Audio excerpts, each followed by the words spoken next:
안녕하세요. 우리 동차반 세무회계를 담당한 이윤엽 세무사고요. 간단하게 우리 첫 시간이니까 좀 오리엔테이션 좀 진행할게요. 그래서 우리 시험이 올해는 9월 4일에 있죠. 우리 1차 시험 너무 일단 고생 많으셨고, 우리 일단 어려워가지고, 작년 또는 재작년보다는 학교생이 좀 많이 적은 해가 될 텐데, 그래도 1차 합격하신 분도 당연히 뭐 동차를 들어야 되고, 잘 혹시 아쉽게 안 됐었더라도, 혹시 내가 좀 재무세법을 어느 정도 했다라고 한다면, 그래도 주관식 문제들을 풀어보는 게 이제 내가 뭔가 그냥 외워서 풀었던 왁구 위주로 풀었던 것들이 이해가 많이 돼요. 우리 주관식 시험이라는 게. 그래서 이렇게 큰 그림 재무에게도 이제 1년치만 구했던 거 딱 사채 상환손 이런 것만 구했던 게 발행시부터 그냥 사채 상환시까지 다 구하고 세무에게도 아예 그냥 세무조형을 다 하면서 과표를 구해보고 이러면서 사실 원리 파악이 잘 된단 말이에요. 근데 워낙 초시 때는 그거 할 시간이 없어요. 그죠? 1차 하는 것마다 벅차니까. 근데 이제 두 번째 만약 하신다면 다시 도전을 한다면 그래도 동차를 한번 겪는 그런 주관식을 한번 겪는 게 굉장히 도움이 될 거예요. 그래서 우리 9월 4일에 시험을 보는데요. 우리 1차와는 다르게 합격자 발표가 우리 합격자 발표 사실 한 달 뒤에 나지만 이게 절답평가 기준이 1차에서는 당일 우리 정답 공개로 대부분 이제 가채점을 할 수 있죠. 그래서 웬만하면 마킹 실수를 하지 않았다면 합격이에요. 그리고 가끔 이제 이의 신청으로 오류가 좀 받아들여져서 이제 한 문제 차이로 잘 안 됐던 분이 합격하는 경우도 있지만 이제 스탠다드하게는 그날 합격을 알 수 있어요. 근데 우리 2차는 그렇지 않아요. 9월 4일에 시험 와봤자 몰라요. 왜냐면 주관식 시험 정답 공개 안 해요. 영원히 정답을 몰라요. 우린 영원히. 그래 회원 2는 저희 학원 선생님들이 정답을 그래도 발표하기 때문에 그게 100%뭐 맞지 않을 수 있어요. 왜냐면 기출문제에도 오류가 있거든요. 그걸 어떻게 채점했는지 몰라요. 그러니까 어느 정도는 거의 100% 맞지만 일단 세법학 몰라요. 교수님 어떻게 채점을 어떤 기준으로 채점했는지 나중에 시험 끝나고 내 시험지 볼 수 있거든요. 거기에 채점 안 해요. 별도의 채점 기준표가 있어요. 별도의 시험 문제는 깨끗해요. 출제위원 교수님이 손도 못 대요. 그냥 거기에 채점 기준에 1번 이 사람 몇 점 이렇게 하는 거 그거는 절대로 공개 안 해요. 그렇기 때문에 그냥 영영 몰라요. 그래서 그냥 3개월 동안 일단 좀 쉬거나 놀거나 여행 가고 뭐 그냥 운동하고 자기 개발하고 이런 시즌이에요 우리. 그래서 나중에 12월 1일에 그냥 진짜 딱 발표가 나오고요. 혹시라도 동차가 잘 안 됐다면 내년도 2차를 한 번 더 볼 수 있는 유예라는 제도가 있어요. 그래서 우리 동차를 열심히 해야 잘 안 됐을 때, 만약 잘 안 됐을 때 유예로 합격할 수 있어요. 그래서 그런 목적으로라도 동차를 무조건 완강을 해야 돼요. 그래서 우리 2차 시험이 이렇게 이제 4과목이 있는데요. 회계학이 다시 6대4로 나눠져요. 근데 우리 보통 요게 1차의 연장선이에요. 크게 다르지 않다. 1차 크게 다르지 않아요, 진짜. 1차 크게 다르지 않다. 그리고 회계학 2, 세법학 1, 2 이렇게 했는데 이 회계학 2가 세무회계예요. 세무회계 100점. 그다음에 세법학이 200점인데 세목이 달라요. 세목. 이제 우리가 배웠던 1차에서 배웠던 법소부 국기법에 새로운 세목이 추가돼서 처음에 그게 어려울 거예요. 막 상속증여세, 개별소비세법, 지방세, 그리고 거의 최악이라고 불리는 조세특례 제한법. 막 이제 그런 게 있어가지고 양이 많다. 양이. 그래서 우리 2차 시험의 합격 기준을 말씀드리면 일단 요것도 1차와 똑같이 각 과목당 40점 이상이고 전 과목 평균 점수가 60점 이상 득점자가 합격하는 건데 이제 보통 요 노란색 기준으로 지금 10년 동안은 요 기준으로 합격을 해왔어요. 그래서 위와 같은 득점자가 최소 합격 인원인 올해 700명보다 미달하면 그 700명 범위에서 모든 과목 점수가 40점 이상, 즉 과락이 일단 있으면 안 돼요. 2차도 절대로 4과목 중에 과락이 있으면 안 돼요. 그리고 평균 점수가 높은 순서로 1등부터 700등에 합격하는 거예요. 그냥 우리 2차부터 5,000명에서 6,000명 사이인데 그 1등부터 700등을 그냥 줄 세워서 합격을 하는 거다. 그래서 요 만약에 막 1,000명이 다 60점 넘었어요. 40점 없고 그럼 1,000명이 다 합격이에요. 그런 적이 없었다라는 거예요. 한 번도. 그런 적이. 그래서 일단 맘 편히 60점 넘어서 합격하자 이렇게 해야 돼요. 왜냐면 최근에 커트라인이 높아졌어요. 최근에 갑자기 또 훅 떨어질 수 있는데 올해 1차가 훅 어려웠던 것처럼 2차도 갑자기 이제 과거로 회귀하면서 어려질 수 있는데 왜 이제 그런 말씀을 했냐면 일단 작년 기준을 보죠. 우리 응시인원이 5,378명이었고요. 합격생은 700명이었는데 그 마지막 최종 동점자가 같아가지고 11명이 더 배출됐다는 거예요. 711명. 이런 사람들이 사실 이제 제일 행복한 거죠, 그죠? 뒷문 닫고 막 이렇게 막 진짜 막 마감 시간에 들어간 건데 그걸 또 바라면 안 돼요. 그거 나 뒷문으로 합격해 뭐야 마음은 그런 마음이 들지만 아 뒷문으로 합격해야지란 마음가짐을 가지면 그 뒷문으로 합격 못해요. 여유롭게 합격해야지 뒷문으로 그것도 합격하는 거예요. 이제 그것도 합격과 불합격은 나중에 거의 한 끗 차이에요. 진짜 이게 한 끗 차이. 근데 사실 그 한 끗 차이가 큰 거지만 어쨌든 우리는 뒷문을 노리면 안 되고 작년도에 마지막 그 커트라인 711등 이렇게 들어간 사람이 56.25였다는 거예요. 56점이요. 그래서 뒤에서도 살펴봤는데 원래 한 49, 50 이렇게 40점 후반이나 50점 초반에 형성되다가 최근 한 3개년부터 급격히 좀 이게 정확히는 1년에 1점씩 올랐어요. 진짜 1년에 1점씩 올라가서 지금 최고의 점이에요. 이게 최고 56.25가 최고예요. 최고. 그래서 내년에도 더 올라갈 수 있으니까 애초에 좀 마음가짐을 버리면 안 되겠다. 일단 1차는 버리면 안 돼요. 모든 주제를 웬만하면 버리면 안 돼요. 우리 버리면 안 된다가 1순위야. 재무 버리면 안 돼요. 원가, 표준원가 해야 돼요. 표준원가 우리 해야 돼요. 자본 예산 살짝 제끼죠. 자본 예산 우리 원가 그런 거 살짝 제껴도 되는데 웬만하면 하시고 2차 법인세 뒷주제 무조건 해야 돼요. 그래서 우리 소득세 다음 참고로 법인세 나가요. 법인세. 부가세는 우리 1차에서 연장선이에요. 이것도. 그래서 부가세는 대부분 잘한다 싶어서 나중에 할 거고 법인세를 잘해요. 우리 법인세. 그래서 우리 회계형 일부 살짝 볼까? 과락률이 51%여서 이게 엄청 높았던 해예요. 작년에는 이게 어려웠어요. 회계형 원이. 일단 양이 많았고 그 하나의 주제들이 쉽지 않았어요. 막 사채 특수주제, 막 리스 특수주제, 리스 스탠다드한 거 말고 저 뒤에 있는 거.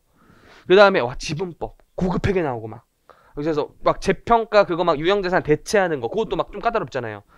그런 거에 이게 4개의 주제가 나왔어요. 원래는 또 2주제만 나오는데 4개나 주제 나왔어요. 15, 15, 15, 15 이런 식으로 2문제지만 4개의 어떤 주제가 나왔고 원가는 좀 평이했는데 2차 원가도 하나 위에서 하나 놓잖아요. 뭐 단위당 원가 잘못 구하잖아요. 빵점이에요. 원가도 자칫빵점 나와요. 자칫빵점.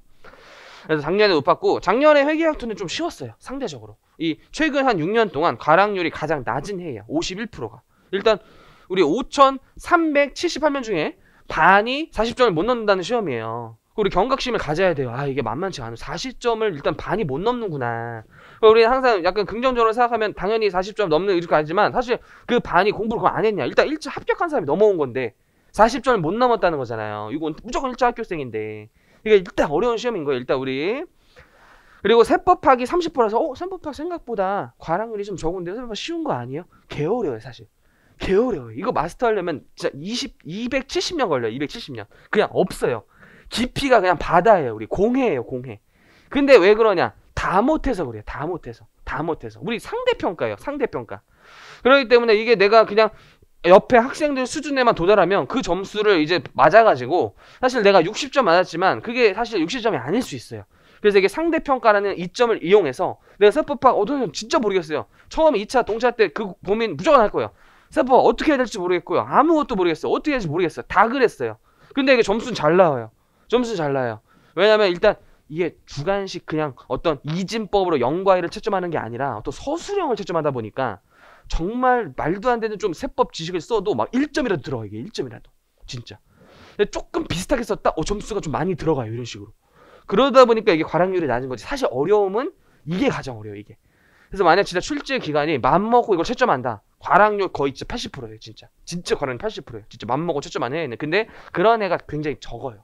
그런 애가 그동안 적었기 때문에 우리 동차생들도 진짜 수업 열심히 따라가고 주말에 그 원쌤 동차 주에서 잘 풀고 다 40점씩 넘었어요. 막 심지어 막 100점 이렇게 나오면 100점 나면 일단 동차생이 잘했다라는 기준이거든요. 세법하기 1부 50점, 2부 50점 이렇게 100점이 동차생은 잘했다는 기준이야. 100점이. 그리고 유해생도 마의 세법하기 일단 이상 점수가 120점이에요.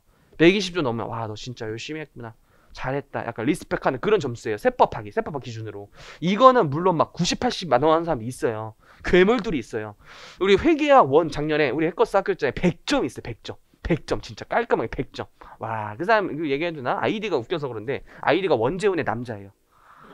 원남이라고 불려요. 원남. 심지어 수습도 여기 저희 학원 근처 옆으로 들어갔어요. 그래서 가끔 봐요. 지나가다 막 편의점 도시락 사 먹다가 만나요. 막 원남 우리 원남 100점 막 이런 사람 나 괴물 같은 사람 나와요. 우리 해무에게 작년에 또 해커스 학교에서 88점 있어요. 88점 진짜.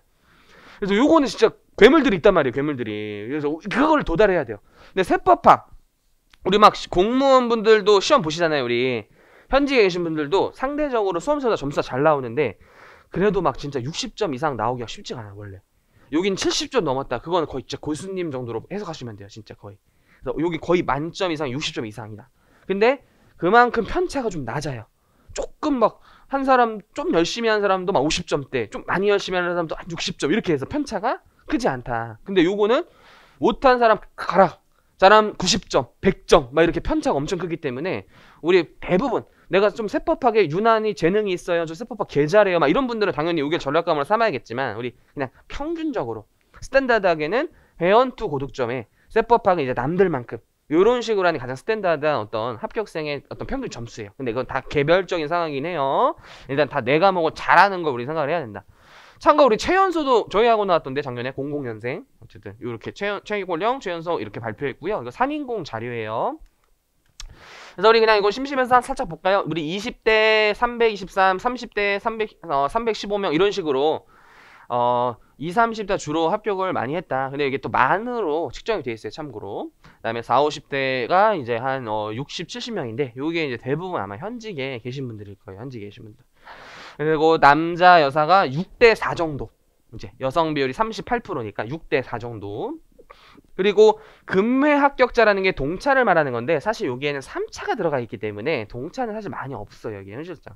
그래서 이게 3차 또는 5차 이런 분들이 44%, 그다음에 유예 또는 4차 이런 분들이 이제 또 50%. 그래서 대부분 요게 합격했고 요게 이제 경력에 의한 면제다가 현직에 계신 분들이고요.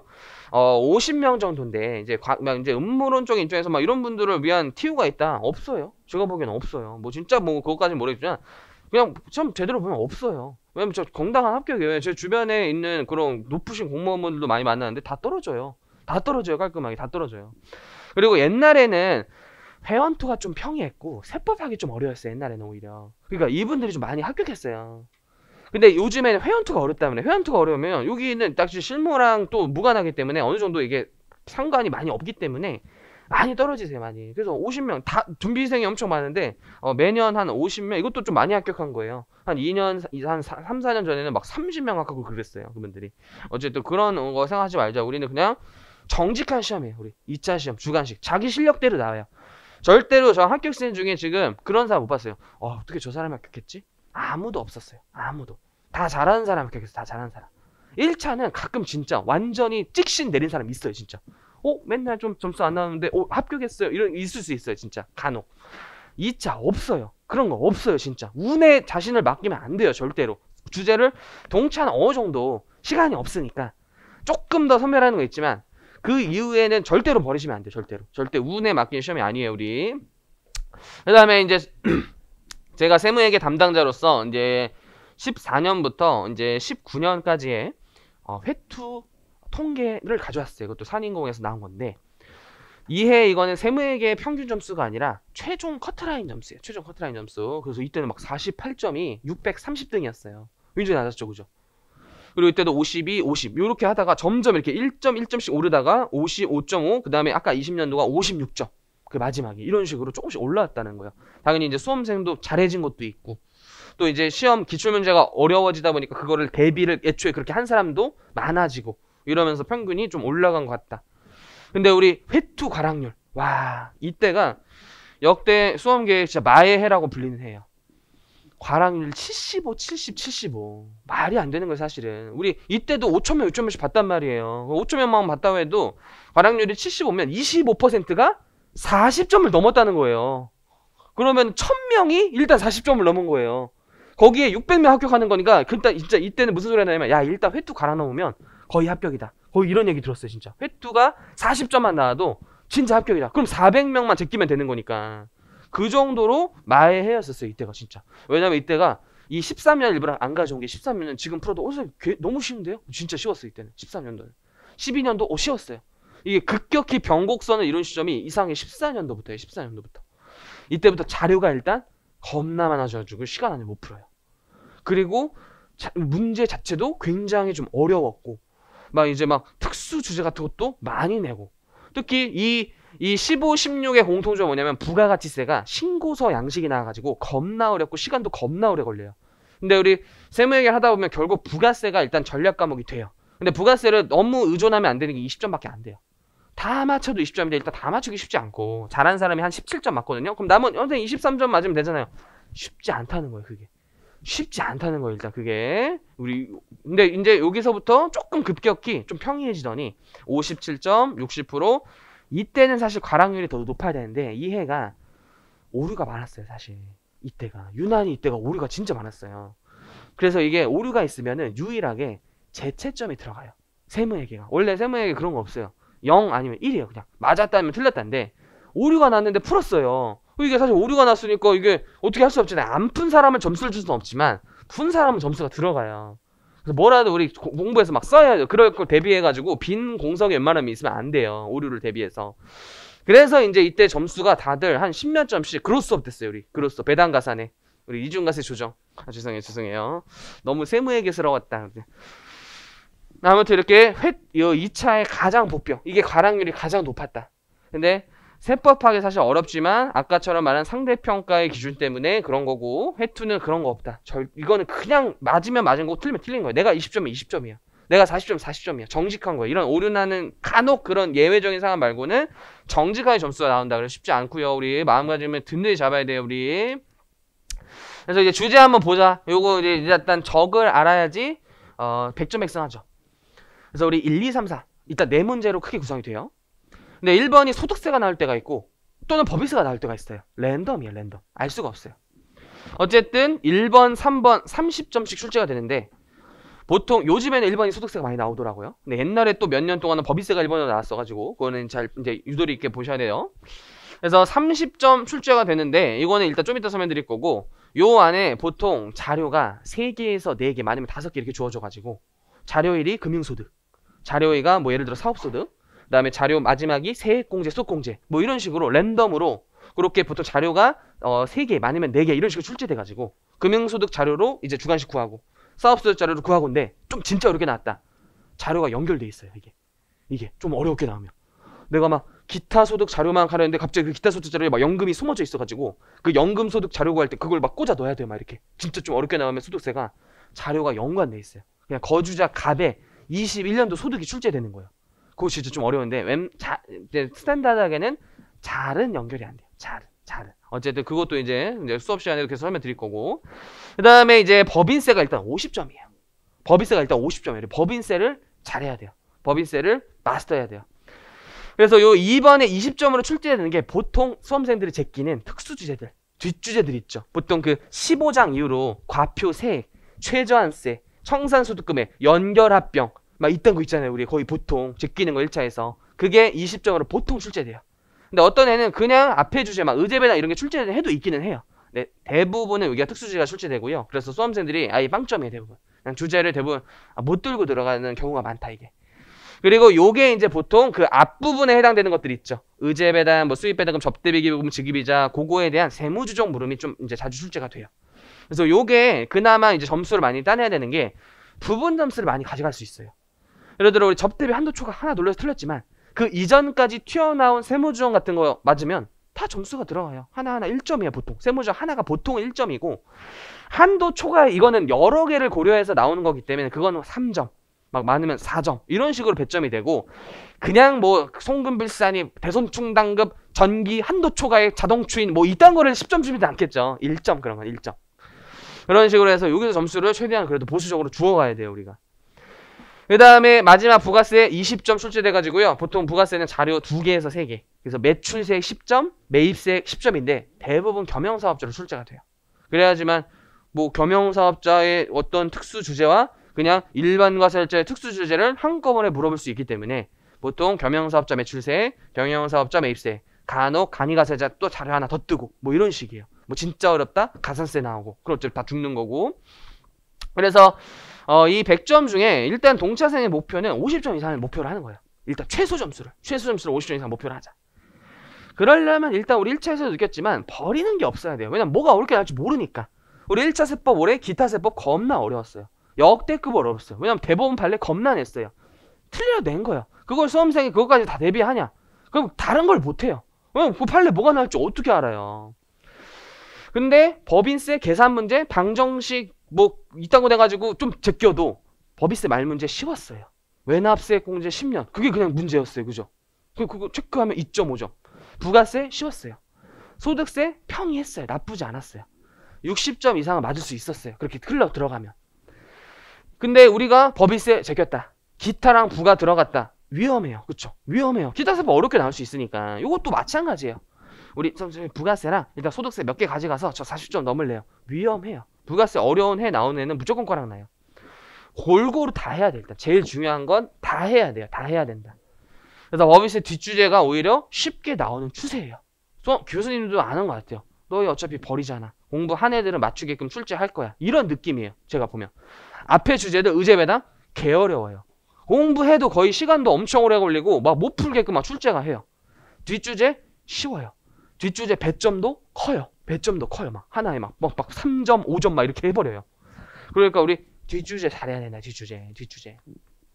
그래서 이거는 그냥 제 예시인데 우리 2차에서 주로 따지면 세무회계가 시간이 가장 없어요. 회계학 1 물론 뭐 시간이 남진 않지만 그래도 그냥 평균적으로 대부분 수험생들이 시간이 그냥 딱 맞았다. 아니면 그냥 조금 부족하거나 오히려 남았다. 이런 반응이고 회2 모두가 부족해요. 근데 저는 남았는데요. 아예 제낀 거예요. 풀 게 없어서 남은 거예요. 그거. 공부를 한 사람들은 시간이 부족한 시험이에요. 우리 회2가. 자료가 워낙 많아요. 16페이지 정도 출제돼요. 이 자료가. 16페이지. 그걸 주관식에 우리 써내려가야 돼요. 그리고 계산 근거도 기입해야 되고요. 어느 정도. 답안 양식에 맞게 또 써야 되기 때문에 뭐 쓰는 게 되게 많아요. 일단. 시간이 꽤 오래 걸려요. 그 문제 읽는데도 오래 걸리고. 세법학 1이 좀 시간이 부족할 수 있어요. 세법학 1. 근데 그것도 어차피 딱 맞아요. 보통. 세2 시간이 남아요. 세2 진짜 시간이 남아요. 시간이 안 남는 건 뭔가 잘못됐다라는 거예요. 뭔가 내가. 아예 보통 남아요. 열심히 한 사람들도. 세1은 좀 부족할 수 있어요. 왜냐면 세1이 주로 사례형이에요. 세법학 1이. 세2는 사례형도 나오지만 법령 문제가 또 많이 나와요. 그러다 보니까 법령 문제 나오면 그냥 물음이 한 줄이에요. 그냥 극단적으로 하면 공급 의제에 대해 서술하시오. 이런 거 나오는 애들도 있어요. 그냥 뭐 자료 해석 없이 그냥 외운 거 툭 쓰면 되잖아요. 근데 세1은 그런 거 거의 없어요. 거의.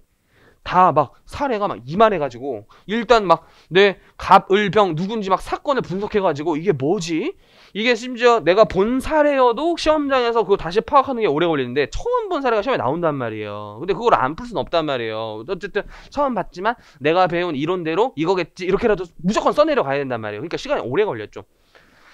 근데 세무회계가 시간이 가장 없다. 그래서 우리 목표 시간을 정해야 돼요. 이거는 우리 동차 한 GS 우리 한 8회차, 6회차 뭐 이렇게 할 텐데 그때 스스로 느껴봐야 돼요. 아 이게 시간이 없구나. 그럼 애초에 우리 행소 막 잡아먹었던 것처럼 1차 그런 실수를 범하면 안 되고 내가 이거 순서는 일단 우리 1, 2, 3, 4를 안 풀어도 돼요. 다행히 막 4, 1, 3, 2, 4, 1, 2, 3 자유로운데 대신 문제의 기입을 정확히 해야 돼요. 그거 안 해요. 그냥 빵점 나와요. 우리가 이렇다는 거예요. 지금 우리가 답안지가 이렇게 돼 있잖아요. 이렇게 여기가 이제 1페이지, 2페이지 이런 식으로 돼 있는데 이것도 이제 풀이 방법에 스탠다드한 룰은 없어요. 근데 그냥 제 개인적인 추천은 예를 들어 문제 1이 이렇게 있으면 이게 자료 1에서 답안 양식을 줘요. 이렇게 답안 양식 일단 쓰는 거예요.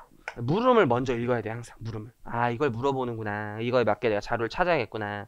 풀이 과정을 여기다 휘갈겨 쓰면 돼요. 풀이 과정 채점 안 들어가요. 우리 풀이 과정은 원 단위로 안 써도 돼요. 그냥 우리 원래 했던 것처럼 100만원 1 이렇게 써도 돼요. 풀이 과정. 풀이 과정 채점 안 들어가요. 왜냐면 풀이 과정이 다 달라요. 우리 수험생이 5,300명이 다 다르니까 그거 볼 수가 없어요. 볼 시간도 없어요. 한 달 안에 채점해야 돼요. 한 달 안에. 근데 발표는 그거를 또 다시 재검토하고 전산에 입력하고 통계 치내고 이러느라고 3달의 기간이 있는 거지. 교수님들 채점 시간은 한 달이야. 한 달. 한 달도 다시 아니래요. 한 2주 3주면 채점 끝난대. 2주 3주면.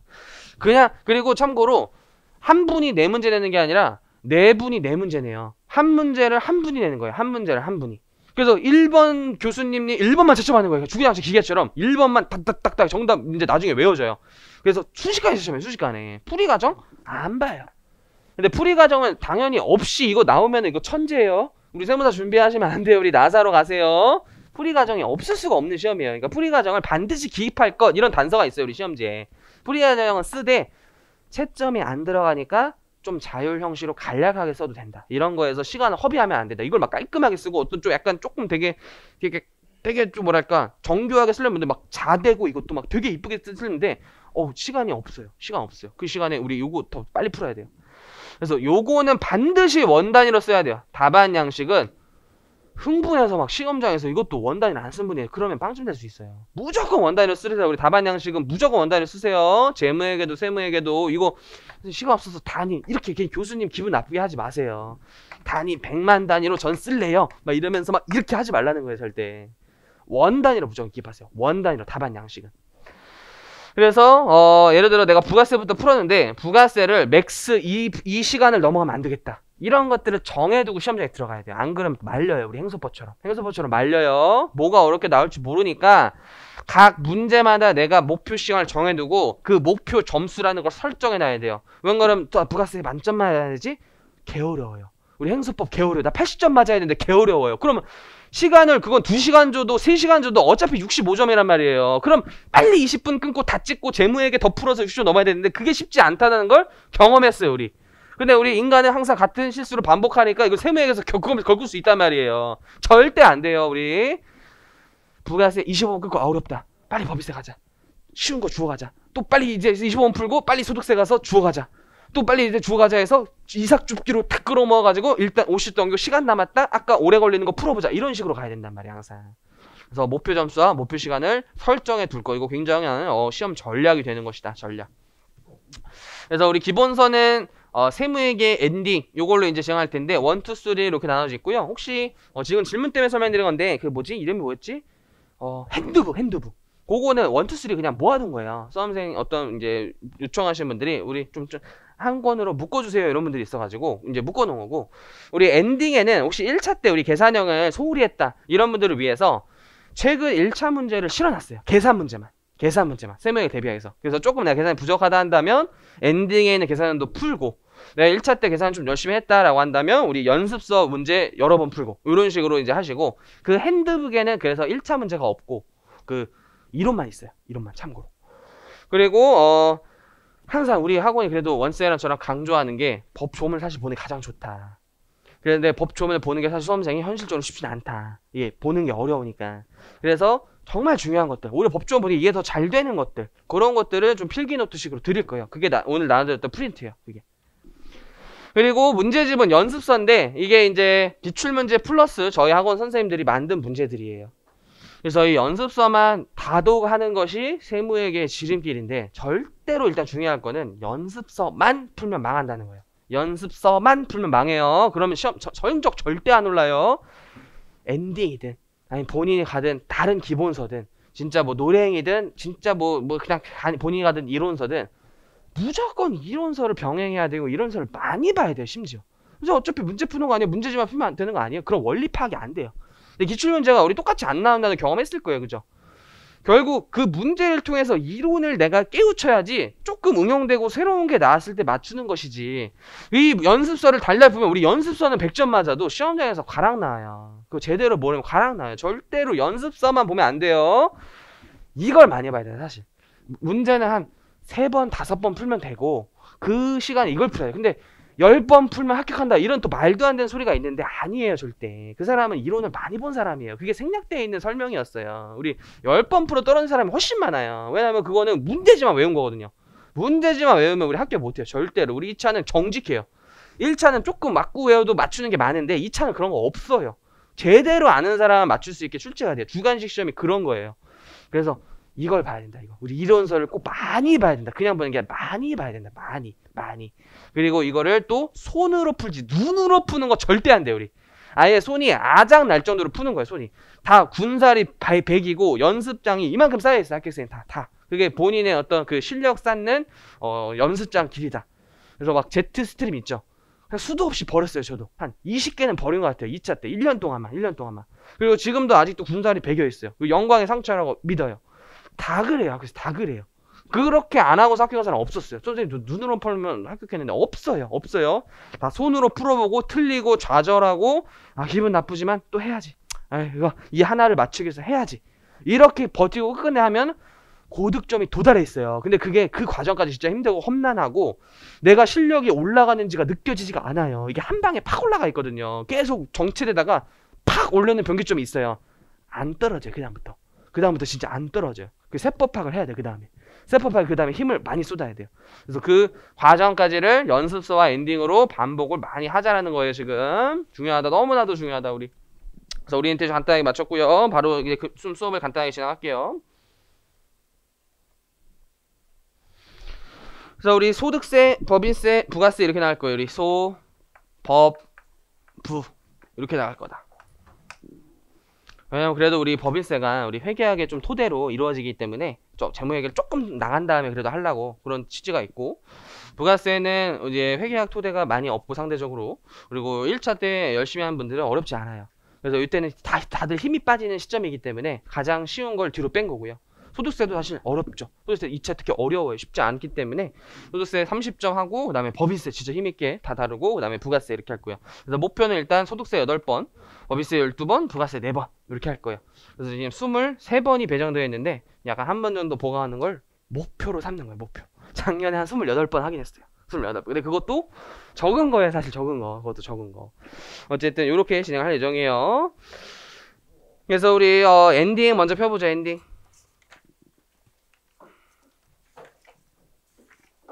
8페이지 여기 한번 봐보자. 8페이지.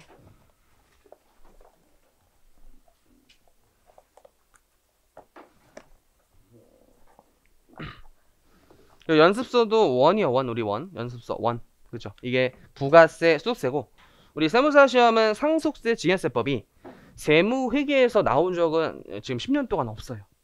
근데 세법학에서 나오고, 이게 회계사 시험에서는 상속세 증여세법이 한 문제씩 나오기 때문에 이제 연습소에 들어가 있는 거예요. 그래서 이거 풀어야 돼요. 일단은 농차생이라면 안 푸는 게 낫다. 왜냐면 10년 동안 안 나온 주제니까. 근데 세법학에서 나오기 때문에 세법학 내용을 좀 배우면 이것도 좀 혹시나 나왔을 때 건드릴 수는 있긴 해요. 근데 일단 필수로 이제는 안 하셔도 돼요. 우리 회계사 수험생분들은 해야 되지만, 세무사 수험생들은 세무회계에서의 상득세는 원래 안 나왔다는 거예요. 10년 동안. 그래서 우리 금융소득에 보자. 금융소득.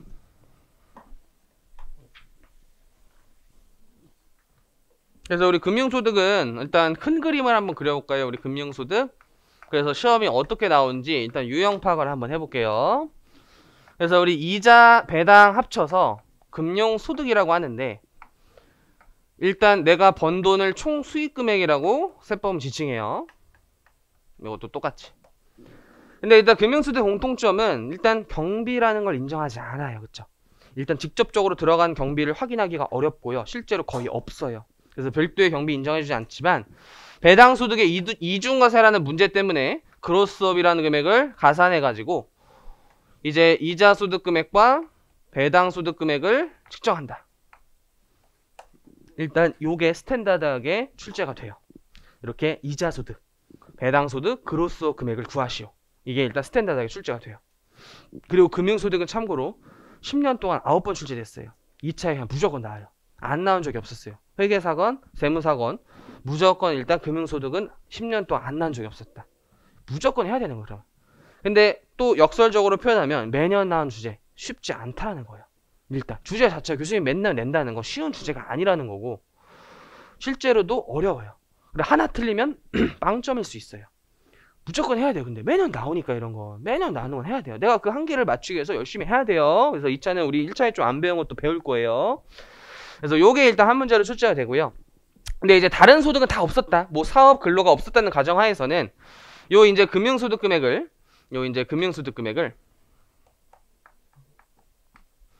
이제 사실상 종합소득 금액이 됐겠죠. 그럼 여기서 종합소득공제를 구해가지고 과표 이렇게 나오는데, 여기서 이제 두 번째 유형이 출제가 돼요. 금융소득은 일반적인 세액계산과 달리 그냥 6에서 45% 때리는 규정이 아니라 별도의 세액계산 특례가 있죠. 그래서 산출세액에서 우리 맥스 1, 2 써가지고 일반 산출세액이랑 비교 산출세액 둘 중 큰 거 구하는 거 있죠. 그래서 2천만원 넘는 부분만 누진세를 적용한다. 근데 금융소득의 최저한세라고 해서 원천징수 세율만큼만 부과하는 그 유형이 또 이제 하나의 유형이 있어요. 그래서 어떨 때는 이 위아래를 같이 물어볼 때도 있고요. 어떨 때는 따로 물어볼 때도 있어요. 따로 물어보면 그래도 좋은 게 부분 점수를 좀 주겠다라는 거예요. 왜냐면 위에 틀리면 이것도 무조건 틀릴 거 아니에요. 근데 어떨 때는 야 다시 시작할게 라고 하면서 어떤 자료를 새로 임의의 가정치를 준 후 산출세액 특례만 물어볼 수도 있기 때문에 주제를 항상 골고루 해야 돼요. 골고루. 왜냐면 내가 이거 틀려도 이거 맞출 수 있잖아요. 그러니까 항상 골고루 해야 돼요. 그리고 2차 우리 동차 때부터는 여기에 산출세액에 다시 한번 특례가 적용되는 출자, 공동사업자의 배당소득일 때 산출세액 특례가 비교 산출세액에 하나가 더 들어가요. 요것도 이제 배울 거예요. 요것도. 그래가지고 이제 예를 들어 산출세액이 나왔는데 우리 금융소득과 관련된 세액공제 하나 시험에 잘 나오는 거 있는데 우리 무조건 나오는 거 배당 세액공제 이게 있어요. 요것도 잘 물어봐요. 배당 세액공제. 아예 크게 일단 그려놔야 돼요. 우리 크게. 우리 있잖아요. 그리고 일단 금융소득뿐만 아니라 그냥 모든 소득에서 표준세액공제를 빼주긴 하죠. 7만원, 뭐 근로자면 13만원 빼주는 거. 근데 지금은 금융소득과 관련된 것만 일단 정리하자는 거예요. 그 다음에 보통 금융소득에서 이게 잘 나와요. 외납세액공제. 왜냐면 우리 외국 은행에서 이자 받거나 외국 법인에서 배당받으면서 외국 납부세액이라는 게 있어요. 그래서 국제적 이중과세를 조정하고자 요 외납세액공제 해주는 거 은근 물어봐요. 은근. 그래서 배당세액공제, 외납세액공제가 요 금융소득과 관련된 세액공제고 이렇게 같이 물어볼 때도 있어요. 다. 산출세액 구하고 요거 이렇게 구하고 이렇게 좀 크게 주관식은 물어보는 경우가 있다라는 거죠. 이렇게. 그리고 참고로 이것도 잘 물어본다. 우리 요렇게 넘어가 볼게요. 기납부세 이런 거 물어볼 때도 있어요. 기납부세. 원천징수 세율 다 외워야 돼요. 또 원천징수 세율 물어볼 때도 있어요. 그래서 요거 자체는 우리 종합 과세되는 금융소득이랑 원천징수세액 물어봐가지고 보통 14나 25%죠. 25는 우리 비영업대금이랑 출배, 나머지 14 이거고. 근데 분리과세되는 세액 포함해서 원천징수세액 구하세요 이렇게 물어볼 때도 있고, 또는 그냥 분리과세되는 금융소득만 원천징수세액 구하세요 이런 식으로 물어볼 수 있기 때문에 항상 우리 물음을 잘 읽어야 돼요. 물음을 진짜 꼭 정교하게 읽어야 돼요. 정교하게. 이게 1차에도 느꼈어요. 그쵸? 물음 이번에 잘 못 읽어서 틀린 분들 많더라고요. 특히 금융소득도 1차에서 뭐 물어봤냐면 배당소득 금액 물어봤어요. 지금 모르시는 분들 있어요. 배당소득 금액 물어봤어요. 근데 보통은 금융소득 금액 물어보잖아요. 근데 자료에 배당만 있는 게 아니라 이자가 있었어요. 그러니까 당연히 우리는 스탠다드 금융소득을 푼 거예요. 그러니까 정답이 막 안 나와. 불안해. 그러면 이제 가까운 숫자를 찍잖아요. 그럼 들렸던 거예요. 왜냐면 배당소득금액 물어봤으니까 그 이자를 빼서 배당소득금액 찾았어야 되는 거예요. 우리 물음이. 부가가치세에서도 이번에 그 토지의 일괄공급이라고 해서 감기장치 안분하는 거 있잖아요. 건물만 물어봤어요. 건물만. 건물 기계가 있었거든요. 그럼 원래 보통은 과세표준 구하세요니까 건물, 과표 이렇게 합쳐서 구하잖아요. 그럼 정답이 안 나와요. 건물만 물어봤으니까. 물음을 잘 읽어야 돼요. 항상 물음. 2차도 물음 잘못해서 틀린 사람 진짜 많아요. 진짜 많아요. 물음 잘 읽자. 물음. 그래서 금융소득 요런 유형이 출제가 된다. 금융소득 금액 구하는 거, 또는 이제 원천징수에 물어보는 거, 산출세 계산 특례, 금융소득과 관련된 세액공제 이렇게. 금융소득 관련된 세액공제. 그래서 유형 파악을 해야지만 그렇게 대비가 될 거예요, 우리. 그래서 이제 요 나눠 프린트 한번 보죠. 책을 보셔도 되고요. 요거는 이자소득의 범위예요. 이자소득은 무엇이냐? 그래서 이거 세법학에서도 배울 거예요. 누군가 여러분한테 이자소득 뭐예요? 라고 물어봤을 때 요 8호를 말하라 그랬죠. 그래서 위소득과 유사한 소득으로서, 그래서 유형별 포괄주의고요. 금전 사용에 따른 대가로서 성격이 있는 거. 이게 이자소득을 보여주고 있는 개념이다. 금전 사용에 따른 성격이 있는 거. 금전 사용에 따른 대가 성격이 있는 거. 이런 게 다 우리 세법학의 시너지가 있어요. 외워두면. 세법학의 이자소득 사례하고 나왔을 때 이따 이거 쓰고 가는 거예요. 이자소득 나오면. 이자소득은 금전 사용에 따른 대가 성격이 있는 것을 말한다. 이런 식으로 다 시너지가 있어요. 그래서 위에 금전 사용에 대가 있는 것들이 뭔지 간단히 살펴보면, 일단 국가, 지자체, 내국법, 외국법인 국내 지정 영업소가 발행한 결국 채권, 증권의 이자 또는 할인액까지도 우리 이자소득이죠. 근데 이제 2차는 뭔가 새로운 거 몇 개 배울 거고, 일단 크게 보자. 국내 국외에서 받는 예금, 적금 등의 이자, 이게 가장 스탠다드하게 은행한테 돈 빌려주고 받은 대가예요. 금전 사용에 따른 대가. 요거는 주로 기업체들한테 내 투자금을 빌려주고 받은 대가죠. 채권을 사서 내 돈을 빌려준 거예요. 그 다음에 이건 제2금융권이라고 불리는 신용계, 정기적으로 내는 돈 이렇게 됐죠. 신용부금 이런 것도 마찬가지로 이 예금, 적금과 굉장히 유사한 성격이죠. 그래서 상호저축은행법에 따른 신용계, 신용부금으로 인한 또 예금, 적금의 이자 성격으로서 금전 사용에 따른 대가예요. 그 다음에 이게 좀 특이하죠. 채권, 증권의 매매 차익은 소득세에 열거되어 있지 않아서 과세 대상이 아니에요. 다만 환매 조건부라는 매매 차익은 애초에 사전 약정 이율에 따라 정해진 이율로 다시 은행이 사가기 때문에 금전 사용에 따른 대가 성격이 높아요. 그래서 이자소득으로 분류를 하고 있고, 다 뒤에서 자세히 배울 거고, 얘도 어떤 넓은 의미의 예금이자 성격이 있거든요. 저축성 보험의 보험 차익, 이자소득으로 과세하는 게 있고, 직장운에 초과하는 건 마찬가지로 공제 외에 은행처럼 매달 돈을 납부했다가 나중에 내가 낸 돈보다 더 많이 받는 돈이어서 금전 사용에 따른 대가고요. 이 7호가 시험에 잘 나오죠. 왜냐면 이게 유일하게 약간 위에 이제 상품들은 대부분 어떤 기관이나 금융기관이나 보험회사 이런 어떤 법인과의 거래들인데, 얘는 주로 사인 간의 거래가 많아요. 비영업 대금의 이. 그래서 대금업을 영위하는 자가 일시 우발적으로 빌려줬다가 받은 어떤 금전사항에 따른 대가고요. 심지어 이자소득이 파생상품과 결합돼서 금전사용의 대가 성격이 있다면 얘도 이자소득으로 과세를 한다라는 거예요. 그래서 엔화, 수합, 예금 이런 게 있다라고 배울 거예요. 그래서 책에도 이제 그대로 써 있고요. 우리 8번 한번 보자. 이제 8페이지에 1번 예금의 이자 한번 보시면 국내 예금이자 조건부 종합과세다라고 해서 우리 금융소득이 과세 방법이 크게 어떻게 보면 세 가지가 있죠. 첫 번째가 원천지수로 끝나요. 무조건 분리과세가 있어요. 그냥. 또는 무조건 종합과세, 원천지수가 안 됐어요. 그럼 정부에 세금 낸 적이 없어요. 그래서 5월달에 무조건 확정신고해야 돼요. 그 다음에 우리 어떤 세금이 금융소득에 영향을 미치는 걸 좀 최소화하고 원래 이게 우리나라의 저축 수단 성격이었어요. 그렇기 때문에 세제 혜택을 좀 줘가지고 야 2천만 원 이하면 대부분의 일반 서민들인데 이걸 또 막 홈택스 들어가서 막 합산과세 이런 게 좀 바람직하지 않냐 해서 2천만 원 이하면 무조건 분리과세예요. 또 선택적 분리과세가 아니고 무조건 분리과세. 근데 2천 넘으면 또 무조건 종합과세가 되죠. 그게 조건부 종합과세예요. 그 조건이라는 게 2천만 원에 따라서 종합과세, 분리과세 여부가 달려있다라고 표현을 하는 거예요. 그래서 그런 것들이 써져 있다. 국내 예금이자는 조건부 종합소득 과세 대상이다. 그래서 2천 넘으면 종합이고 2천 이하면 무조건 분리예요. 그래서 원천징수 된 바 없으면 이제 무조건으로 들어가고 외국 예금이자는 대부분이 우리나라에서 원천징수가 안 이루어지기 때문에 얘는 무조건 종합과세가 많아요. 그 다음에 2번 채권 증권의 할인액인데 1번 보유기간 동안 발생한 이자와 매매차익은 구분하여 과세한다 라고 해서 이자는 이자소득이지만 매매차익은 원칙적으로 과세하지 않아요. 이것도 세금이 채권시장에 미치는 영향을 취소하고요. 채권 거래 활성화 목적으로 주식 팔고 채권 팔고 이런 것도 과세 아니에요. 근데 보유기간 동안 발생한 이자 상당액 요거는 이제 계산의 이차는 직접 나올 수가 있어요. 나온 적도 있고 그래서 액면이자와 상각으로 나눈다 라고 나와 있는데 오른쪽 사례를 바로 보죠. 오른쪽 사례를 바로 한번 봐볼게요. 뭔 소린지. 그래서 요게 오른쪽 사례랑 똑같아요. 참고로 책을 보시는 게 좋을 거예요. 바로. 그래서 액면가액 10만원짜리 채권을 샀어요. 그 표시이자율, 액면이자를 불리는 게 2%고요. 매년 말 지급하기로 약정한 채권이자예요. 그리고 만기가 3년짜리고 발행가액 94,000원이어서 할인액이 우리 회계학에서 배우는 할인액이 지금 6,000원이죠. 그것도 우리 세법은 이자라고 했어요. 그래서 표시이자 2%도 이자고 액면 그 할인액 6,000원도 이자예요. 근데 이 사람이 1년 반 정도 갖고 있다가 팔았어요. 중도 매각을 한 거예요.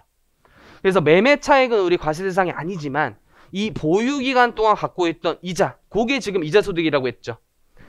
그래서 만약 X 1년도 이자 수익을 물어보면 요거는 표시 이자를 구하라 라고 말한 거예요. 그래서 액면가액의 2% 곱한 2,000원이 이자 소득인데 왜 이게 또 이 X 1년 이자 수익이냐? 우리 소득세도 기간세다 보니까 기간 단위로 소득을 계산해서 신고 납부하죠. 요 채권이자의 수입 시기가 이자 받기로 약정한 날이기 때문에 실제 돈 안 들어왔어도 권리의무 확정주의에 따라서 약정한 날 소득이 실현돼요. 그래서 요 날 2,000원에 이자 소득이 실현된 거예요. 근데 보통 X2년을 많이 물어봐요. 보통 시험에서는 X2년을 많이 물어봐요. 이때는 이자가 두 개나 떠요. 첫 번째, 우리 요게 굳이 따지면 요게 지금 1번이에요. 요게 6개월 갖고 있어서 생긴 액면이자. 이것도 내 이자죠. 보유기간 이자 상당해.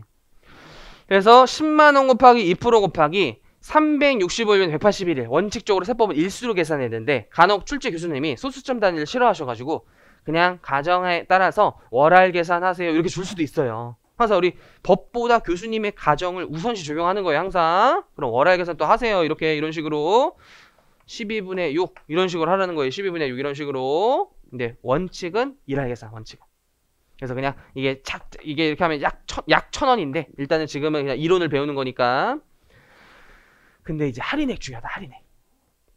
얘는 X1년도 이자 수익으로 안 잡았어요. 왜냐면 할인액의 우리 원칙적인 수입 시기가 지급일인데 이건 중도 매각했기 때문에 요거 중도 매각일로 수입 시기가 또 땡겨져요. 그래서 얘는 이거에 대한 할인액이 내 이자 소득이에요. 이자 소득. 1년 반 동안의 할인액이 내 이자 소득이에요. 따라서 우리 할인액이 6,000원 있었죠. 근데 이거를 여기가 365분의 3이니까 이게 3년치 할인액이란 말이에요. 그 6,000원 3년치 할인해주에 내가 반 정도가 그거 있었잖아요. 1년 반. 그래서 1년 반이 365일 더하기 181일 이렇게 한 거예요. 그래서 3년 중에 1년 반이 내 할인액이에요. 내 할인액. 그래서 3,000원, 3,000원 반 그냥. 그래서 이것도 월할 계산하면은 36개월분에 18개월 이런 식으로 되겠죠. 3년 중에 반, 1년 반, 1년 반. 그래서 1번 플러스 2번이 요 중도 매각 시점인 X2년도의 이자 소득이에요. 요런 걸 이제 물어볼 수 있어요. 요런 것들을. 그래서 은근히 까다롭다 이런 거 쉽지 않아요, 지금. 그래서 얘도 선생님 아까 표시이자 약정한 날이라고 했잖아요. 원칙이고. 중도 매각하면 이것도 중도 매각일이에요. 중도 매각. 이것도 그냥 지급이라 표현 건데 그 원래는 요 날인데 팔았으면 이날 앞당겨지기 때문에 반만 이자가 된 거예요. 내 반만 내가 갖고 있었던 보유기간 이자 상당에.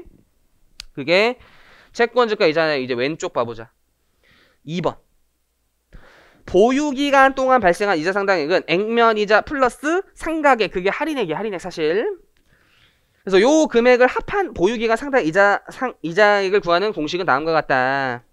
그래서 아래쪽에 액면가액 곱하기 약정이자 곱하기 360분의 보유일수 정의법으로 계산한다는 거예요. 정의법으로.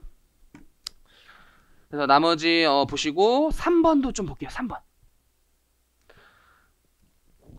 특히 물가 연동 국고채 원금 중과분은 체크. 요거는 우리 회계사 기출에 한번 나온 적 있고 세무사는 안 나온 적 있어. 안 나왔어요 아직.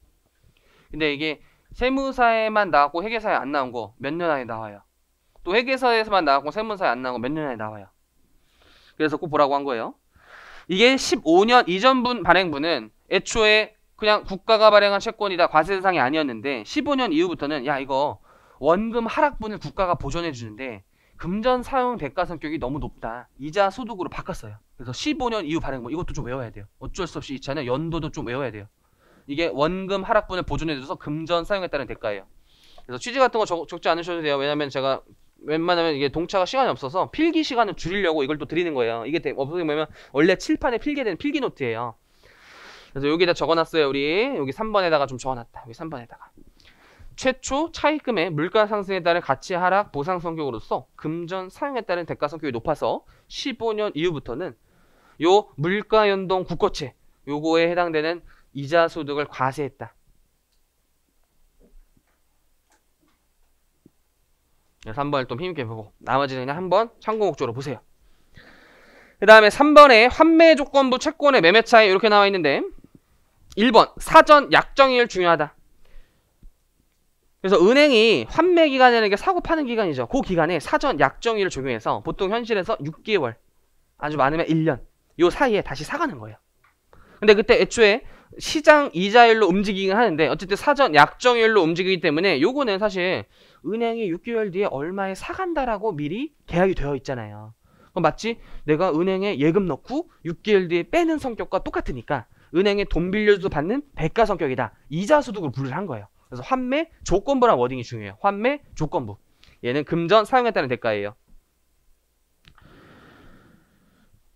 그래서 금융회사 등이 발행한 것이 아니면 일반적인 채권의 매매 차익으로서 과세 대상이 아니다. 또는 사전 약정 이유를 적용한 것이 아닌 환매 차익도 그냥 채권의 매매 차익이기 때문에 얘는 우리나라 소득세법에선 과세 대상이 아니에요.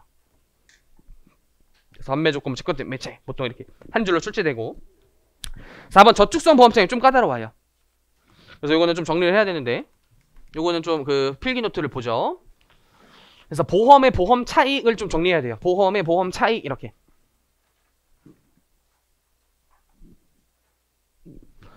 그래서 우리 보험금이라는 것 자체가 사고가 났을 걸 대비해서 보험에 가입하고 받는 건데 요 보험 차익은 보통 사고가 났을 때 타는 게 아니라 사고가 안 나가지고 만기에 받는 돈이에요. 왜냐면 사고가 나서 받는 돈은 우리 정부에서 과세 안 해요. 예를 들어 우리 교통사고가 나가지고 막 크게 다쳤어요. 그래서 이제 보험에서 탔는데 그 피해액이라는 게 있을 거죠. 물론 몸도 다쳤지만 정신적으로도 피해를 받았잖아요. 그 피해액을 보존해준 금액으로 보기 때문에 사고 나서 받은 돈은 과세가 안 돼요. 그래서 요거는 사고가 안 났을 때 만기에 타는 돈을 말하는 거예요. 그래서 보험 차익이라고 표현한 거고 내가 낸 보험료, 내가 탄 보험금에서 낸 보험료를 뺀 그게 보험 차익이 되는 것이다. 보험 차익. 근데 이게 보험 성격이 사고를 보장해주는 보장성 보험이 있고 사고도 보장해주지만 사고가 안 났을 때 약간 저축 성격이 담겨져 있는 저축성 보험 차익이 있어요.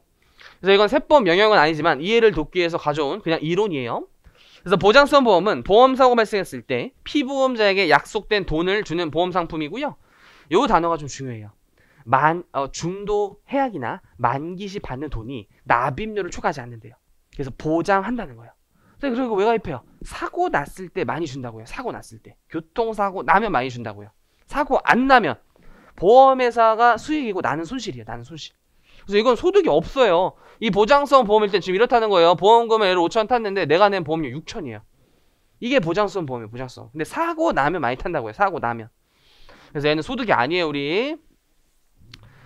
근데 저축수험 보험은 그게 아니에요. 이제 이런 상품만 있다 보면 보험 가입을 안 하는 그런 이제 유인이 작용할 수 있기 때문에 보험회사에서는 사고가 안 나더라도 우리 나중에 타는 돈이 더 많아요. 그래서 목돈 마련하세요. 사고도 대비하고 또는 노후생활 자금 목적으로 저축하세요. 사고 났을 때도 대비되고요. 나중에 사고 안 나더라도 돈 더 많이 타가요. 이런 상품을 개발했고요. 당연히 보험료가 비싸요. 위 보험보다 보험료가 비싸요. 그래서 보장성 보험 차이가 원칙적으로 과세 제외예요. 과세 제외. 네, 예외적으로 사업소득에서 사업과 관련하여 사업용 자산 손실로 치닫는 보험 차익은 과세가 될 길이 있어요. 얘는 보험료를 경비로 인정받기 때문에 그 관련된 소득을 잡는 개념이에요. 이게. 근데 일반 개인들은 보험료 내도 우리 경비 인정 안 되고 보험료 세액공제라는 거 좀 받을 수 있는데 보험료 세액공제. 우리 세액공제에서 배울 텐데 보험료 세액공제. 그거 보장성 보험만 되죠. 왜냐하면 저축성 보험 차익은 원칙적으로 이자 소득으로 과세가 돼요. 근데 요 말이 붙어있네. 단기 저축성 보험할 때 과세가 된다. 얘는 마치 은행에 매달 보험료를 냈다. 마치 은행에 예금 상품 가입해서 매달 예금 돈을 낸 다음 나중에 타는 성격과 유사하다라는 거예요. 그래서 세법은 다 항상 실질로, 경제적 실질로 판정한 거기 때문에 얘는 넓은 의미에서 예금 이자라는 거예요. 예금 이자. 그래서 이자 소득이라는 거예요. 이자 소득. 근데 정부는 스스로가 노후생활 자금 마련으로 저축하는 걸 장려해요. 그래서 장기 저축성 보험은 아예 과세 제외하고 있어요. 그래서 얘는 스스로가 노후 자금을 마련한 사회보장 기능을 스스로가 보완하는 제도니까 과세 제외인데 이 장기의 기준을 조금 디테일하게 이제 외워야 된다. 그래서 우리 9페이지 아래쪽 보시면 동그라미 1번 보험계약의 만기 보험의 계약기간 중 보험금, 공제금 또는 중도금 이런 거를 보험계약 해지에 따라 받는 환급금에서 이제 보험료를 뺀 금액 이게 차익이고 이자수로 과세하는데 아래쪽에 공식이 잘 나와 있고요. 2번 이런 것도 잘 보자. 디테일을 잘 챙겨야 돼요. 만약 이렇게 탄 보험 차익이 그 환급금이 피보험자의 사망, 질병, 부상, 신체상 상해 다쳤어요. 또는 자산의 멸실, 손괴 자산이 막 물에 잠겼어요. 번개 맞았어요. 등등등의 인하를 받는 것은 과세 대상이 아닌 거예요. 받는 것이 아닌 것으로 한정한다. 이렇게 조문 표현이 어렵게 나와 있지만 이렇게 받으면 과세 대상이 아닌 거예요. 받지 않은 것에 한정해서 이자 소득으로 과세한다는 표현이니까. 왜냐하면 이것도 아까 우리 교통사고 났을 때 과세 안 한다 그랬잖아요. 같은 취지예요. 아파서 받은 건 피해액을 보전받은 거예요. 우리 항상 우리 재정학에서도 이런 거 배우잖아요. 소득의 개념, 헤이그, 사이먼즈의 순자산 증가세 막 이딴 거 배우잖아요. 그래서 일단 사고 났으면 피해액이 생긴 거예요. 마이너스가 뜬 거예요. 마이너스가. 보험회사에서 탄 건 이걸 보존해 줬다고 봐요. 그러니까 내 소득은 일단 없는 거예요. 근데 이런 사고가 아닌 목적으로 탄 거는 소득이 이렇게 실현된 거죠. 그러니까 요거에 대해서 우리 정부는 과세하는 거고 사고 같은 거에 대해서는 마이너스 금액을 보전받은 금액이니까 소득 자체가 실현되지가 않은 거예요. 일단 그렇게 보는 거예요. 우리나라는 과세한 나라도 있어요. 그래서 이런 것도 이제 나오면 많이 틀린다는 거예요. 이거 저축수험보험자 그냥 과세. 근데 갑자기 시험장 나와보니까 피보험자의 사망을 원인으로 지급받은 것이었어. 그래서 선생님 이제 이자수도 너무 쉬웠어요. 다 나왔어요. 그거 혹시 저축수험보험차에 넣으면 안 되는데 왜요? 잘 보세요. 사망 이런 식으로 틀린다는 거죠. 우리 대부분 틀리는 원인들이 우리. 그래서 그런 디테일을 잘 체크해야 되고 넘어가서 양가로 이건 비과세고 좀 비과세. 그래서 13년 2월 14일 이전 가입분은 10년 이상인 저축수험 보험에 대해서 과세 대상 제외였어요. 근데 그 이후부터는 이제 고액 보험에 대해서 어떤 비싼 보험 이런 것들은 좀 과세를 해야겠다라고 해서 금액 요건을 좀 추가했다. 근데 뭐 이런 거를 세부적으로 물어본 적은 한 번도 없어요. 그래서 13년 이후 가입분은 10년 이상의 이런 거 있죠. 1인당 보험료 합계액이 1억. 근데 17년 이전은 또 2억. 그리고 뭐 월정립 시 종신형 계약 이런 것도 있다. 그래서 어쨌든 일단은 10년을 잘 체크하자. 10년 이상이면 웬만하면 과세가 안 된다. 이런 요건도 여유되면 외우시면 좋고. 그 다음에 비영업 대금의 이익, 요것도 한번 봐볼까? 비영업 대금이 시험에 잘 나오죠, 우리? 얘도 우리 요거를 먼저 볼까? 화면에 있으니까. 직장공제 초과 반환금 오른쪽 요거 한번 먼저 보자. 직장공제 초과 반환금. 그래서 각종 회사 내 공제회 공제조합, 동일직장, 직종의 근로자들의 어떤 복지 증진 통해서 받은 단체가 공제회인데, 이것도 그림을 보시면 회사에 들어가서 그 회사 내 공제에 가입을 해가지고 탈퇴 시점까지 매달 돈을 낸 거예요. 5천만 원을 냈어요. 그래서 퇴직 시 반환금이 7천만 원이라면 초과 반환금은 2천이죠. 7천 빼기 5천. 요게 이제 이자 수수료로 와서 되는 게, 사실 공제회라는 어떤 단체 같은 어떤 조합에 매달 돈을 냈다가 금전 사용에 따른 대가로 받은 성격이 높다. 그래서 이자 수수료로 와서 하는데, 약간 내부적으로는 퇴직소득 성격이 숨겨져 있어요. 이게 어떤 직장 공제에 탈퇴하면서 또 장기 형성된 소득이 한꺼번에 실현되는 이런 퇴직소득이 담겨 있어서 이자 소득으로 분류하되 과세 방식은 퇴직소득을 준용해요. 그래서 이것도 좀 배울 거예요. 그래서 이자 소득 구분을 하지만 일단 첫 번째 퇴직소득 성격을 볼 수 있는 게, 장기 형성된 소득이 일시 실현돼서 이게 종합과세가 돼버리면 다른 소득과 합산돼서 6에서 45의 누진세를 두드러 맞아요. 안 되겠다. 높은 세율이 갑자기 부과되면 안 된다. 얘는 무조건 분리과세로 빼세요. 그래서 얘만 별도의 기본세율을 적용할 거예요. 아래쪽도 얘만 별도의 기본세율. 왜냐면 이것도 퇴직소득과 유사해요. 그래서 합산하지 않는 소득, 그게 분리과세예요. 항상 합산하지 않는 소득, 그게 분리과세지. 우리 머릿속에 그렇게 외우면 안 돼요. 원천지수로 끝나는 거, 그게 분리과세가 아니에요. 분리과세의 사실 사전적 개념은 합산하지 않는 소득이에요. 근데 대부분이 원천지수로 끝나죠, 그게. 근데 아닌 것도 있기 때문에 그렇게 외우면 안 된다는 거예요. 분리과세는 합산하지 않는 소득. 그래서 별도의 세율로 부과하는 거예요. 별도의 세율로. 그래서 얘는 별도의 기본세율로 얘만 6에서 45를 때린다는 거예요. 얘만. 그래서 납입금 초과이익은 이런 거다. 탈퇴하여 규약에 따른 공제로부터 받는 반환금에서 공제료를 뺀 거. 마치 보험 차이랑 좀 비슷하죠. 받은 돈에서 내가 낸 거 뺀 거. 그게 초과 반환금이고, 혹시 내가 이걸 분할해서 주세요, 저 지금 한 번에 돈 타지 말고 나눠서 주세요 라고 한다면 반환금 추가이익이 생길 수 있어요. 그래서 반환금을 분할해 지급하는 경우 그 지급 기간 동안 추가로 발생한 이익, 당연히 해도 이자소득으로 과세한다. 그래서 이 두 가지가 이자소득인데, 우리 1차에서 안 배운 요 내용이 이제 시험에 나온 적이 있어요. 또 나올 수도 있으니까 당연히 봐야 돼. 이제 참 버리는 거 없다. 우리 직장강제 초과 반환금에 대한 세액계산의 특례가 63조에 꽂아 들어가 있어요. 그래서 무조건 분리과세 된다고 했죠. 그럼 그때 원천징수로 끝날 거거든요. 그 원천징수 얼마 해야 되는지 그거 배우는 거예요. 그 원천징수 얼마 해야 되는지.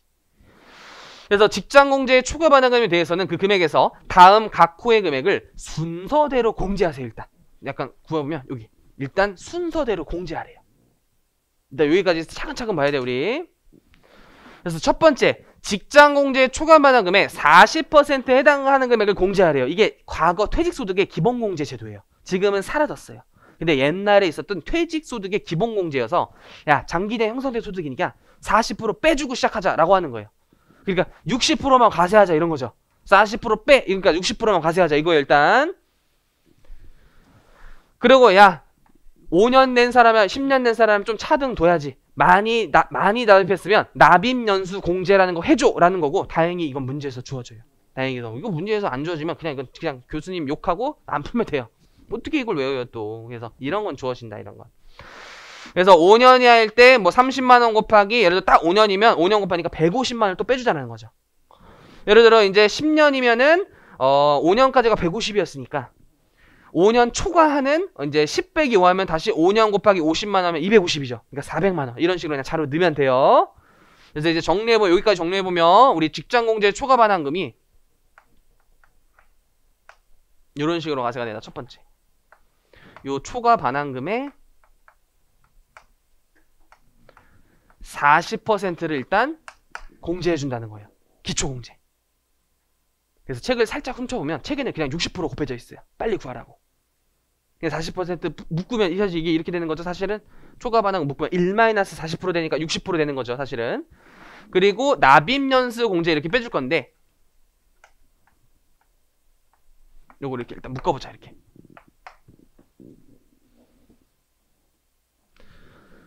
네, 여기서 이제 일미를 우리 해석해야지 잘 안 까먹어요. 오늘 배웠을 때 오늘 풀리죠. 근데 일주일 뒤면 까먹어요. 근데 최대한 이 산식이 왜 만들었는지 생각을 해야지 이게 장기 기억에 남아요. 그 다음에 납입연수로 나누세요. 일단 납입연수로 나누래요. 그래서 연분연승법을 쓸 거예요. 지금 납입연수로 나눈다. 분위 연분연수법. 근데 1년 미만인 경우에 1년으로 한다. 예를 들어 뭐 6개월 기간이 있더라도 1년을 해준대요. 이거는 혜택 관점에서. 그래서 예를 들어 10년 납입했다라고 하면 지금 여기서 10년을 나누라는 거죠. 10년 이렇게 나누라는 거죠. 그 일단 왜 나눈지 생각해야 돼요. 이 직장후에 초과 반환금이 10년간 낸 거면 10년 동안 형성된 소득이잖아요. 근데 우리 항상 그 6에서 45%의 기본세율이 뭐라 그랬냐면 1년의 소득에 대한 누진세율이라고 그랬어요. 그럼 쟤를 저 10년으로 안 나누면 10년의 소득이 그 누진세율이 부과되는 거니까 과세 형평이 안 맞아요. 그래서 일단 그 1년의 세율에 매칭시키는 1년의 소득을 만든 거예요. 그래서 이게 1년치 과표가 된 거예요. 사실 1년치 과표. 그래서 여기 금액에 누진세율이라는 걸 이제 부과한다는 거예요. 여기에 이제 기본세율이라고 불리는 6에서 45를 때리고 요것도 문제에서 주어져요. 그러면 이제 산출세액이 나왔겠죠. 여기서 이제 수험생이 많이 틀려요. 좀 공부한 사람도 마지막 작업을 안 해요. 우리 10년으로 나눴으면 다시 10년을 곱해야 돼요. 연분연승법. 원래 이 사람은 10년치 소득이 일어난 거죠. 근데 세율을 정확히 부과하기 위해서 10으로 나눈 거예요. 그러니까 이게 세액이 나온 다음에는 다시 10년을 곱하는 거예요. 이렇게 연분연승법. 연분연승법. 근데 이거 10년 나누고 10년 곱하면 어차피 퉁치는 거 아니에요. 이 세율이 달라지죠. 달라질 수 있죠. 누진세율 때문에. 그래서 이 작업을 하는 거예요. 1년치로 환산한 다음에 정확한 누진세율 부과하고 다시 그 세액의 10년을 곱해가지고 이 사람의 정확한 세액을 산정하는 것이다. 이게 연분연수법이에요. 연분연수법. 그래서 기본세율을 적용하여 계산한 세액에 마지막에 이거 적혀있네. 납입연수를 곱한 금액. 그쵸? 납입연수를 나누시고요. 납입연수를 곱하세요. 연분연수법. 그 산출세액이라는 게 원천 징수세액이기도 해요. 얘는 무조건 분리과세로 끝나니까. 그래서 배웠으니 문제를 한번 적용시켜 볼게요. 잠깐 우리 연습서로 써와볼까?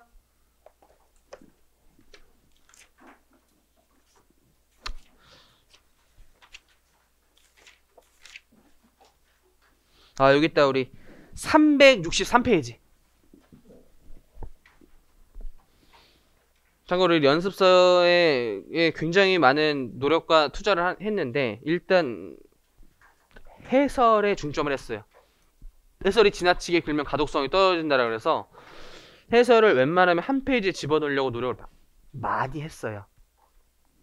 그리고 해설에 말꼬리 이런 표를 넣음으로써 뭔가 되게 입체적인 느낌을 구현하려고 했어요. 우리 왼쪽 봐도 이런 말꼬리표가 있죠. 이렇게 점점점점 해가지고 이 근거가 이렇게 나왔다.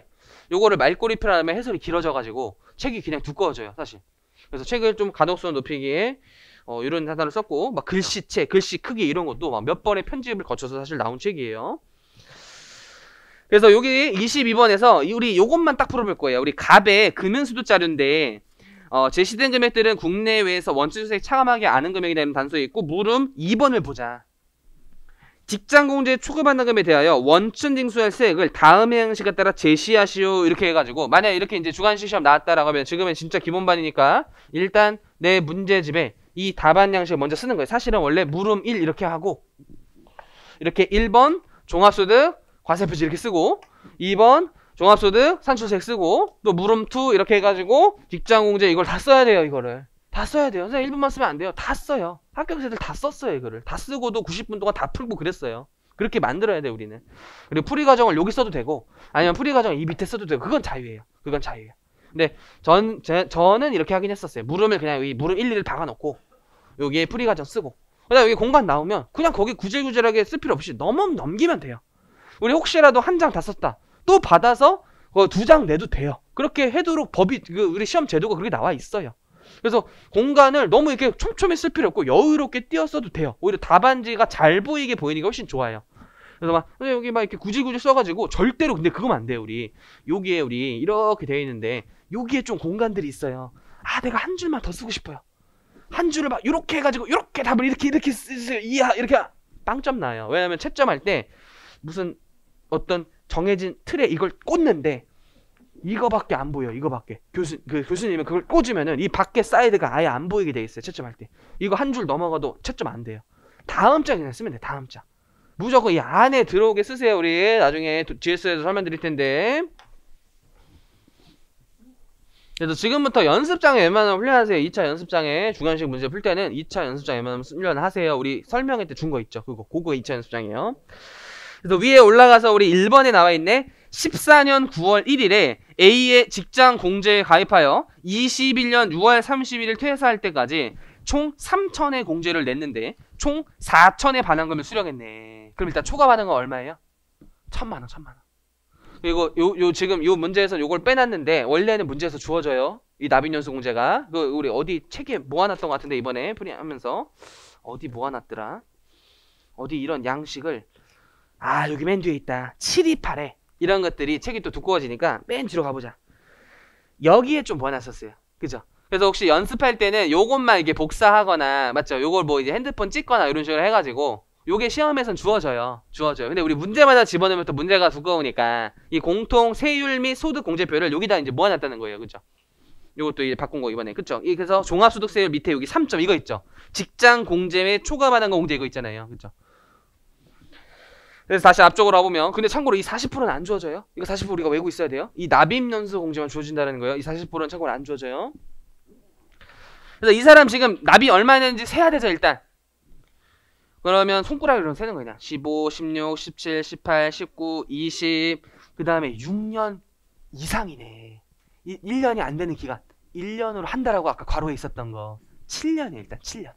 납입연수가 6년 반 정도 되지만 7년이에요 7년. 6년 한 9개월 되는 건가? 그죠? 10개월 이렇게 되는 건데 7년. 그래서 여기 넘어보자. 우리 1,000만 원이 초과 반환금이죠. 얘는 3,000에서 2,000 뺀 거예요 참고로. 근데 거기서 기본공제 40%를 해준다라는 거예요. 그리고 납입연수는 그거 넣어야겠네. 7년이니까 여기 들어가겠다. 5년 초과 10년 이하 들어가니까 여기 7년 넣어가지고 2년에 50만 원 100만 원이고 150을 더하니까 250이네.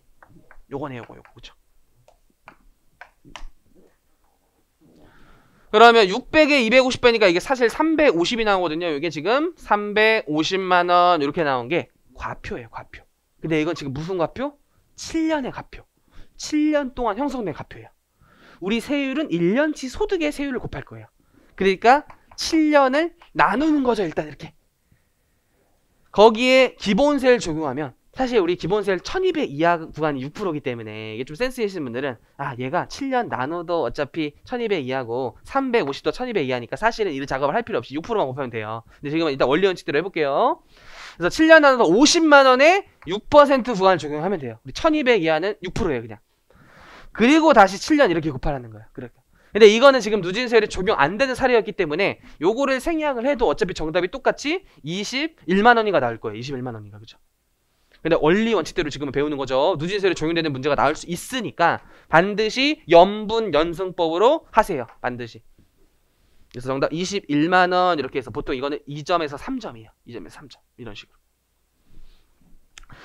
다시 이제 연습서로 오시고 시간이 좀 오래됐네요. 좀 잠시 쉬었다가 비영업대금 2부터 할게요.